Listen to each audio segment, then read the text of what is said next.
Eh tayo pa naman pong mga Katoliko, marami tayong mga ritual, marami tayong mga gawaing pangkabanalan. Kaya magandang reminder ito sa atin ng Panginoon dahil mas malaki ang tukso para sa atin na mag-pretend na mabuti dahil sa mga ginagawa natin at hindi dahil sa ang Panginoon ay tunay na nasa sa puso natin. Alam po ninyo, kumpara sa mga Japanese, mas pwede nating maranasan ito, yung tayo maging tunay na masaya at maging mabuting tao talaga sapagkat naniniwala tayo kay Kristo. Kay Kristo na siyang bukal ng kaligayahan at pinaka pwedeng maging dahilan ng ating kabutihan.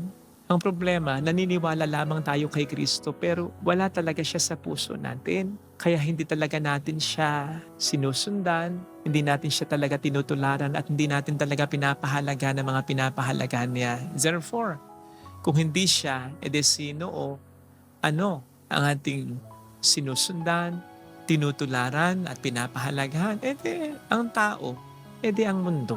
And then magtataka tayo kung bakit hindi tayo tunay na masaya at kung bakit hindi talaga tayo mabuting tao sa kaniyang mga mata. Sayang kung ang Japan ay may dark side pala. Sayang kung hindi nila ito magagawa ng paraan. Pero hindi kaya mas sayang tayo sapagkat nasa sa atin na mismo ang ating Panginoong Hesukristo. Sapagkat nasa sa atin na mismo ang tunay na makapagpapasaya sa atin at makapagpapabago. Kung bakit hindi ito nangyayari ay sapagkat hindi talaga natin pinapahalagahan si Kristo.